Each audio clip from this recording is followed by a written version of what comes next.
welcome back to the VET S.O.S podcast brought to you by the Who You Know Network. VET S.O.S is a proud member and glad to be supported by the Parade Deck community. Remember, don't drown in the sea of transition. Grab the VET S.O.S Lifeline.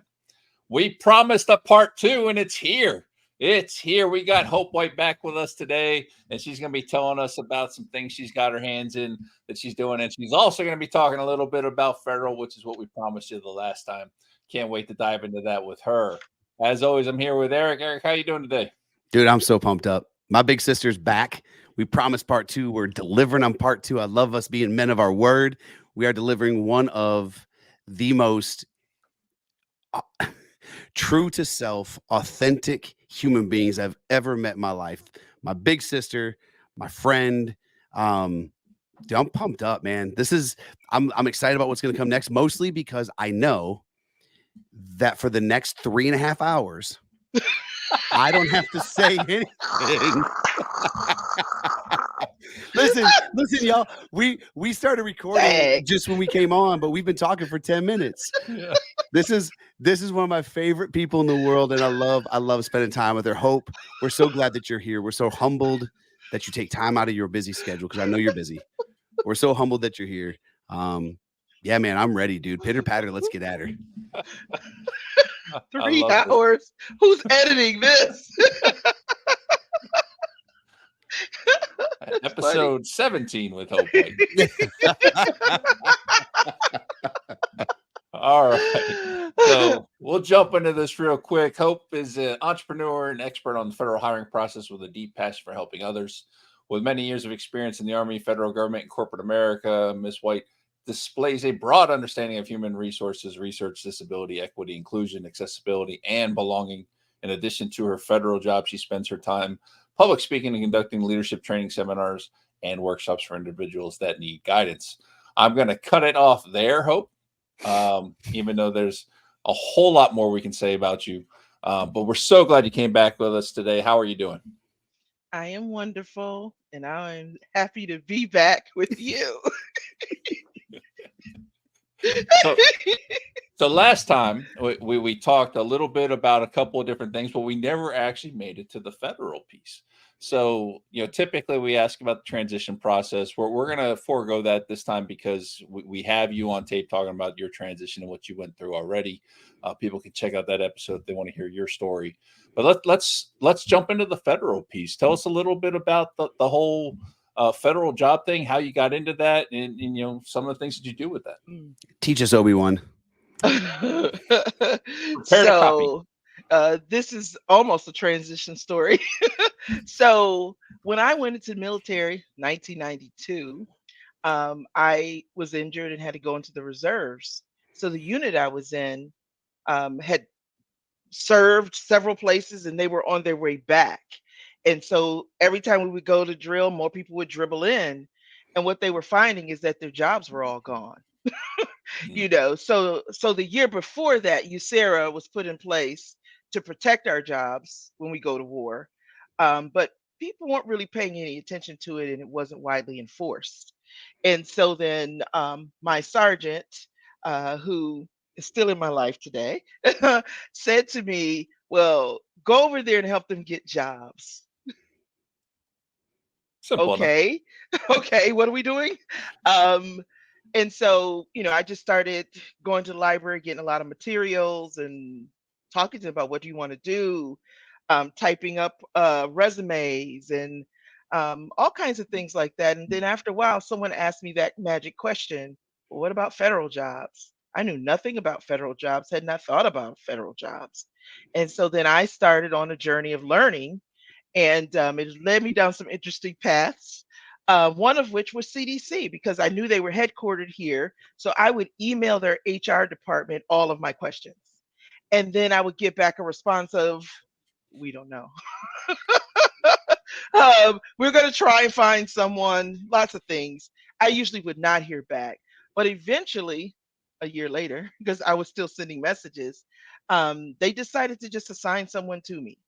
And so I love that the first time you said it.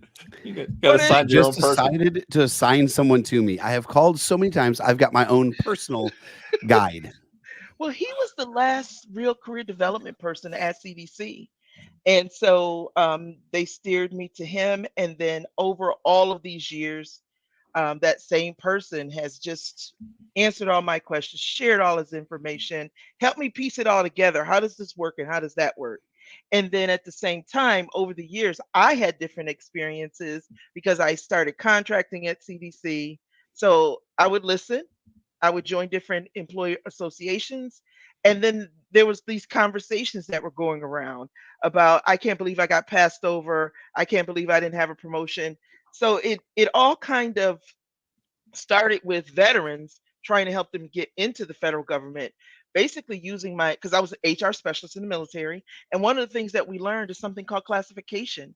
That's the very foundation of HR in the military. That's the first thing you learn. And so classification is basically how we build the jobs out. So position descriptions in the federal government. And so what I found is that I needed to get a lot of information from the guys about what they've been doing with their military and before military and all of that, and then come up with some nice document. I wasn't even using a resume builder at the time because it was trash. Should I say that? It's better now. It's awesome. It's perfect. But in the beginning, it really was not. And so I would just sit there and type up and type up and type up. That was my whole drill until Sunday when I had the relief of setting up the chaplain to come in or somebody to come in and do a Sunday service. And then we had some other problems in our unit, like we had a lot of the ladies who had children and they had someone to keep their kids on Saturday, but not Sunday. So then I started this long campaign with Fort McPherson to allow us to pop up an emergency daycare. That took 2 years, but I don't care. I'll send you an email every week. I don't even care. Um, and so it just became very clear to me that a lot of the people in our unit, their jobs were not stable. Someone would have a job, oh, they got a job. And then the next thing we know, they don't have a job again. So now we're starting all over. And so that's the thing about the federal government. It is still, even today, 2024, the most stable job market that we can find. And so, with the help of the individual from CDC, I just kept going on and on. And the two things I did was I helped you with your resume, civilian or federal, and then I would help people with their claims. Those are my two things. I stopped doing the claims part because of Eric Brew. I was the most difficult. I was the most difficult person she'd ever worked. No, No, that's not it. It's because between you and Bruce, after everything happened there, it became very clear to me there are other people to help people yeah, with that part. So I send everybody to Wounded Warrior, just because I got to interview two of the people who actually do the claims, and I was happy with what they said. So then I said, okay, I'm going to send these people to you. Take good care of them. So when I say I send them to Wounded Warrior, I don't send them just to Wounded Warrior. I have very specific people that I send people to. I'm funny that way. I need to know that people are taken care of. And so um, I just said, okay, this doesn't make any sense for me to keep spending my time on this. I need to focus in because I had so many people reaching out that I was overwhelmed. But thank God for a little cash, and I just upgraded from my 100 license of Zoom to my 500. That made a big difference, so I could get more people in, especially in the informational sessions. And then once I was at CDC, I think it was my second contract there. I bumped into a gentleman, talked to him yesterday. Um, that was like 2005 or something like that. Anyway, I met him in the cafeteria. He looked like a military person. So we started talking. And it turns out he had retired a command sergeant major, but he was a GS7. And I was like, explain that math. That doesn't sound good at all. What? How can that be? How can that be? And so it was that way because his resume was terrible. And Mhm. so it did not communicate all the things that he could do. So that's where I started working with veterans inside the federal government, which led to working with people inside the federal government. And so some of the things that I did to kind of organize it a little bit better is for outside of the federal government, I came up with my schedules and had everybody on LinkedIn to push them out to different people. You can register, come in. That was the end. And then I started to do specific classes for uh, different job series because they needed a little bit more work. They needed to have more details. And so that's how everything started. It started at drill. It was, how can I Wow. help these people get jobs? And it just kept going and going and going. It was always my hobby and not part of my job. It was just a part of my life and things that I did. I would drag my little kids over to Panera. We're the people with all the tables like lined up, and it just felt good to see people stabilize their homes. But without Eric and Bruce, I would have still been functioning here in Metro Atlanta. I would have never had the reach to Germany and all the places I needed to be to say, hey, you can do this. My biggest job is just to change everyone's thought process about the federal hiring process. That's what I think. That's what I always say, because whether they're already in the federal government or trying to get in, everyone's coming to the table with all these thoughts and Yeah. excuse me, and things that really are just not true. Um, and I can't stand that. One of the things about being a librarian is this is one thing we don't like, and that's misinformation. When people are getting the wrong information and they're taking action on it, or they're not taking any action because of the bad information. And so it was always, how can I put this together with checklists and an easy way to explain things so that when I'm talking, people get it and can go and do it. And then if I'm not there, because I'm not planning to be there forever, get the checklist out and go over it again and again and again. And then I send a zip file that has all these documents that'll help you through the process. A lot of people don't open up the zip file.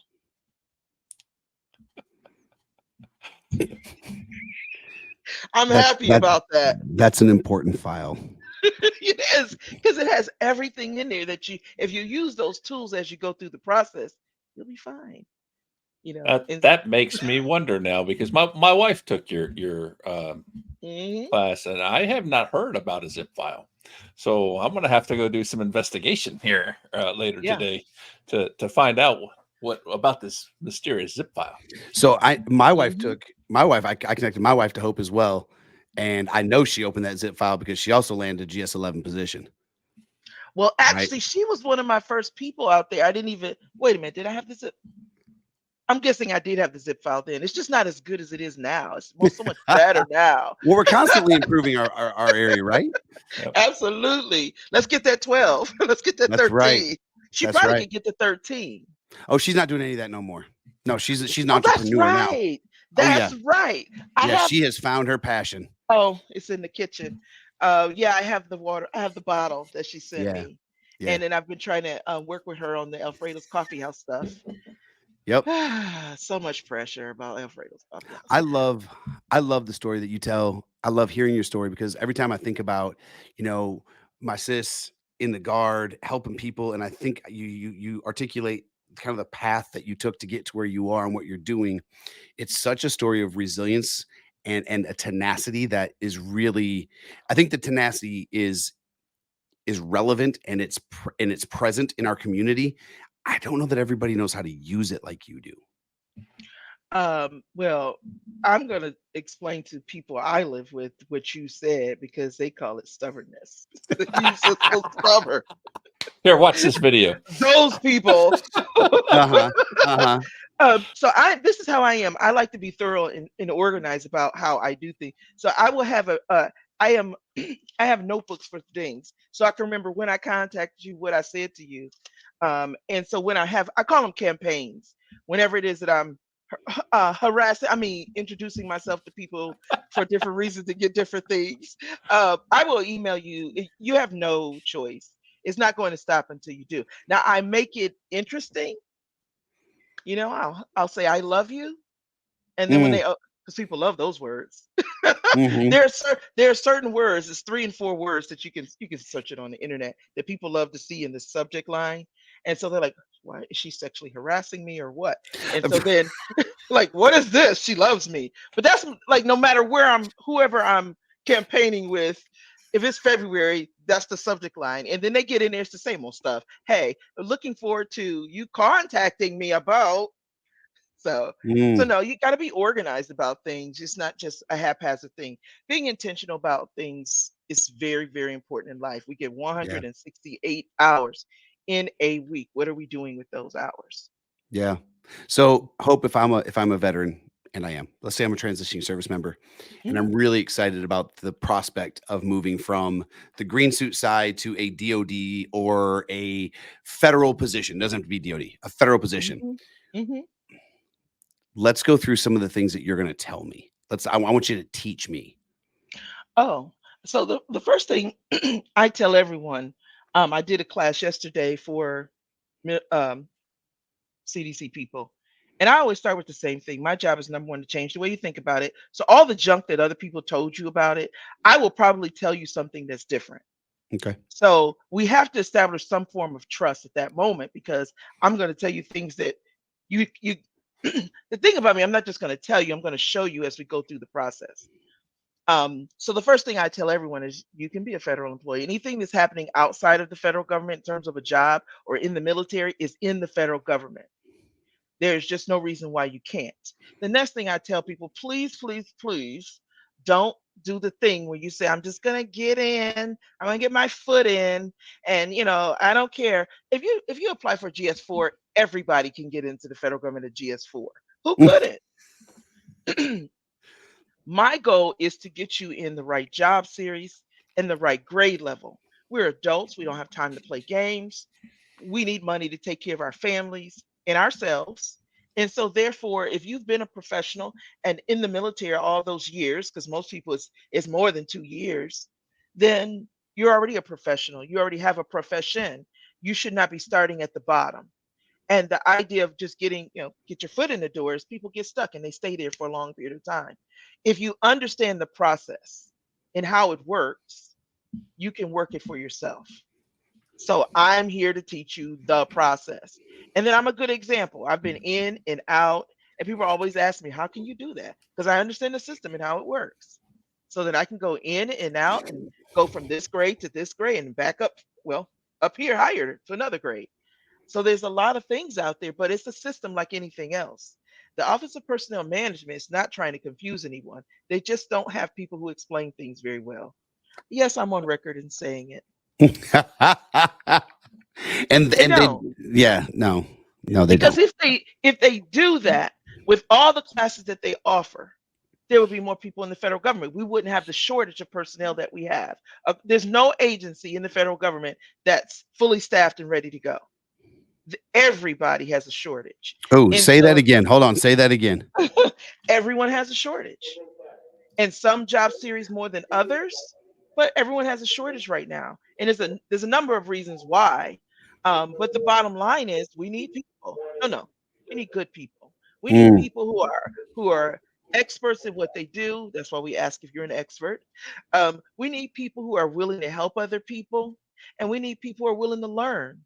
I am so surprised at how many people are not willing to learn. I was on a conversation this week with someone, and they were so frustrated because they got a new employee. This is outside of the federal government. But they got a new employee, and he just didn't want to learn. He thought he already knew how everything worked.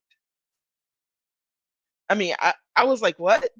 And she's asking me, well, how do I get through this? Let's go to LinkedIn Learning and see what we can find. Uh, because really, that's an ego thing. You show up on first day and you know everything.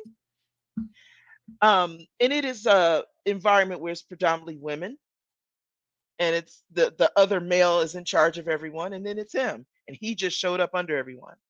So we can talk about the sexism, all the isms, and how they affect our day. But in the end, if you have no humility to allow someone to teach you something that can allow you to save your job, secure your job, and learn new things, then that's a problem.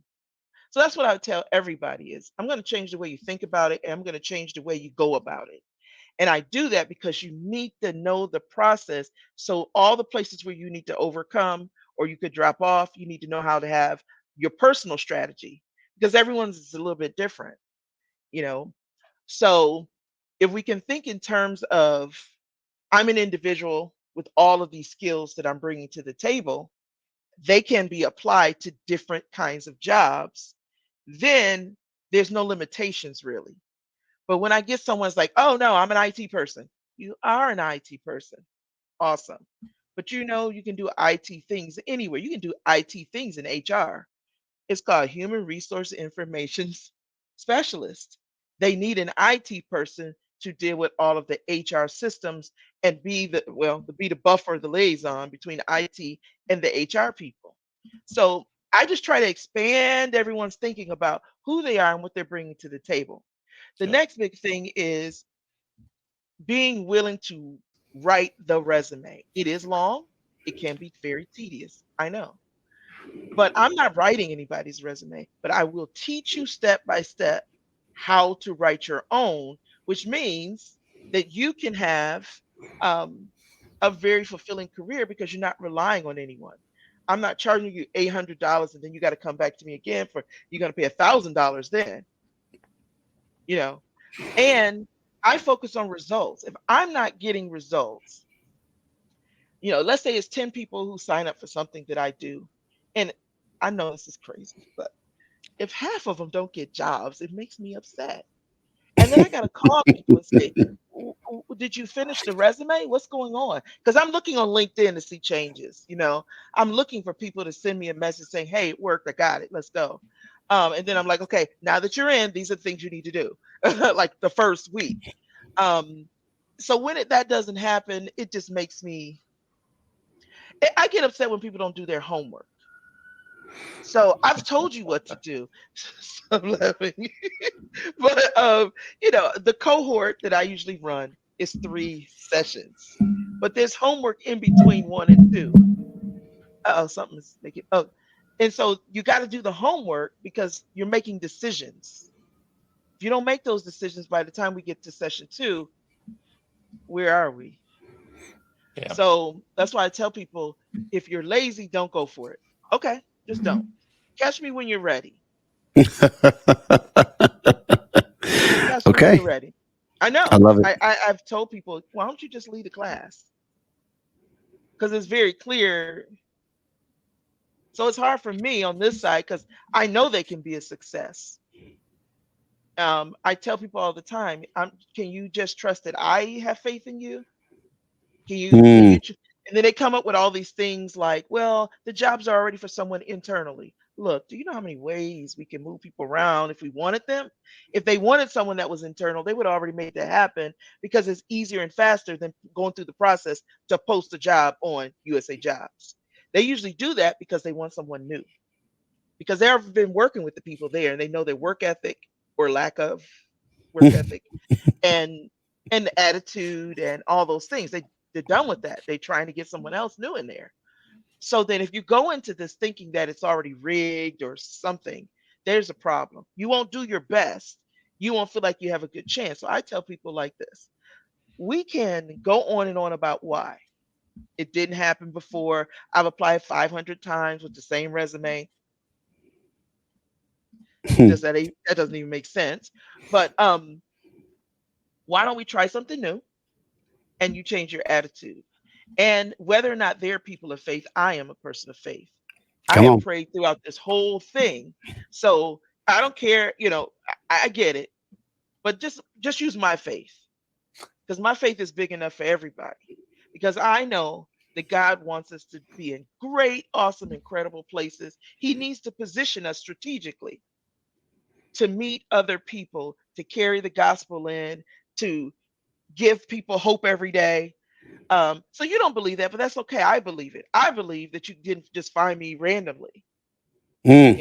I believe that you found me because it's time for you to go into the federal government.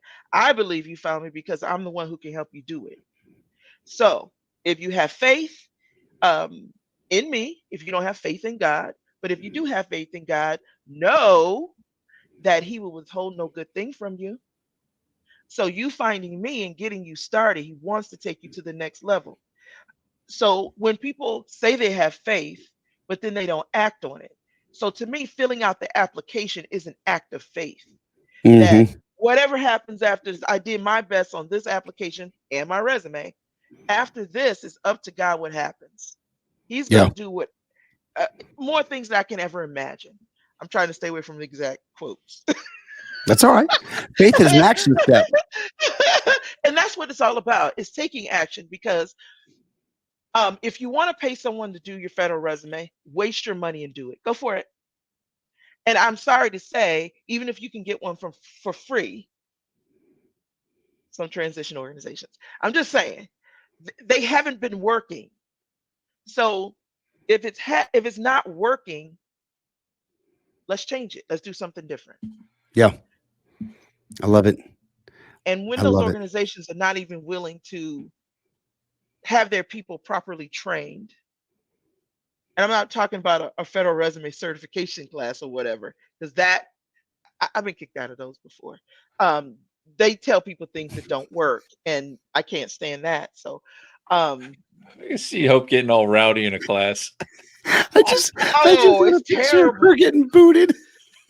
A lot of things, the OPM classes, a lot of things, but I don't care. And the reason why I don't care is because if what I was doing hurt people and gave them false hope and didn't work, I wouldn't do it anymore. This is not this was the thing I was doing. It wasn't the thing that I was prepared to do for a business at all. I can do a lot of junk. Uh I can do a lot of stuff, but because of the success of so many people, that's what makes me do it again and again and again. So if I Yeah. only have 10 people and 2 people get it, okay. But what about those 8? What happened? I just got off the phone with the client, and what happened for her is she didn't even read the report I put together for her. When I when I do my consultations with people, I have an actual report to tell them this is what you do. I give them the checklist and everything, but it's designed specifically for them because I've already reviewed their resume, I've listened to their story, what they want to do, how they want to do it. And so when I got her message this morning about the limitations of USA Jobs, I was like, something's wrong. She's not getting it. And sure enough, that's what it was. She never looked at the report. That's like not looking at the zip file. And so resources are there, but you have to take the step to actually use them. Yeah. You get into a car and you don't put a key in the ignition, you're not going anywhere. No. If you take my cohort, my webinars, anything that you do with me, and you don't do the work, you do Yeah. not get the federal job. Correct. And that's not my fault that you didn't do what you were supposed to do. That's right. And so when people send me messages like that, I enjoy them. I enjoy when they tell me, I sat in there and I've been applying for jobs and I haven't qualified for one. And then it begins. Yeah. It's Yeah. ugly. Listen, Hope White will she'll put the keys in your hand. If you don't put it in the ignition, it ain't her fault. I can encourage you so far. I can motivate you so far. But at some point, I'm a big David Goggins fan. I listen to him an obscene amount of times a day. Um, because we can motivate each other, but in the end, it's just you Yeah. in the silence in your own mind. Yep. And savage silence. Savage, I like be that. by yourself Yeah. to Yep. do what you need to do to get things done. That intrinsic Again, motivation. 168 hours. We all have the same time. How is it that some people complete all these things and then other people don't? It Yeah. is because of how we're using our time. We have Yep. to be intentional about it. And I so love it. then that's what I do. We have a set number of hours. Okay, the first part of the day that belongs to the government. But the good thing is when you can switch it over and now I'm actually doing these things for my 9 to 5 job. Eric, can you believe they're paying me to do this? I love it. I love it. So I You know get what to do. Go ahead. you know what I think is ironic? Is that you're sitting here telling us how many hours a day we have. You're telling us how much time we have in the day to get things done. Mhm. And we've already gone over time for this recording. Oh, did we? Yeah. How Oh, incredible. Listen to me. This is what I sorry. love about Did we no, no, ask 2 no. questions? Did No, we no, no. ask 2? I don't No. even think we asked 2. But here, check it out though. This is what I love. And I want people to hear this very clearly. In 31 minutes and now 10 seconds, we have been able to hear an ungodly amount of truth, Yes. information There are people who are going to watch this episode, Hope, and they're going to be armed just by hearing this. We've heard motivation. We've heard what kind of tenacity it takes. And no, it's not stubbornness. It is tenacity, right? It's In it's 31 my minutes and now, mother's. Oh, I in forgot. now I'm over. 37 seconds, we have been able to be immersed into what does it take to step outside of what we've been doing and work inside the federal government. And there's still more to go. I know you've got more in there. There's still more we can learn. Episode 4. Right. And I'm down. Let's go. Episode 4. I don't care. Episode 6, episode 10. I don't care. Because the people who want, and not everybody wants to work for the federal government, right? Not everybody wants that life. And that's fine. I didn't either at one point. Right. I just was getting people in there, but I had no intentions of it. But when that's a goal, when that is the outcome, the desired outcome. I like that. I'm gonna write that down. Right. When it is the desired outcome, then people hear the sound of my voice.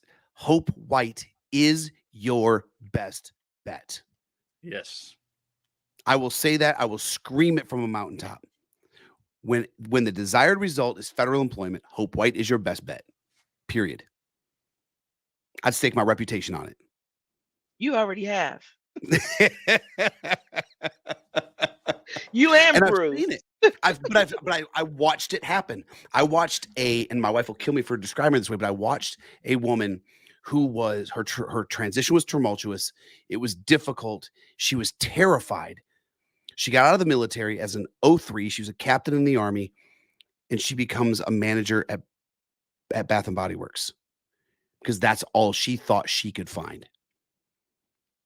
No, she's a bad mama. She can do a lot of things. Sis. So I introduce her to this incredible woman I meet. And now she has gone from this struggling single mom at the time, how do I figure this thing out, to someone who's excelled in the federal employment world and now is an entrepreneur because of the things she's learned along the way. Yep. Mm-hmm. I am a walking, talking, breathing example of what happens when Hope White gets into your life. Well, I'm not supposed to talk anymore, right? I'm trying to be disciplined and not speak anymore because I do see the recording time here now that I'm looking.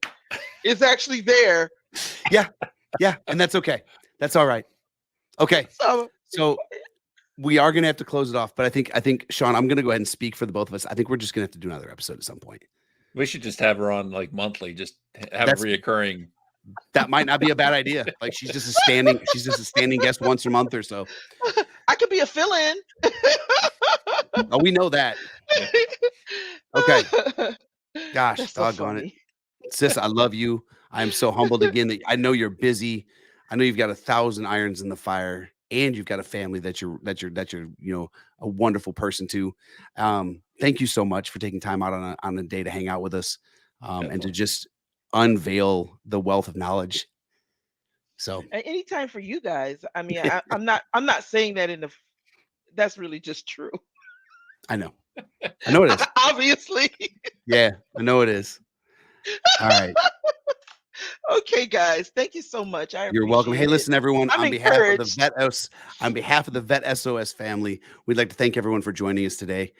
Please make sure to follow us and subscribe on YouTube and your favorite podcast platform. And remember, don't drown in the sea of transition.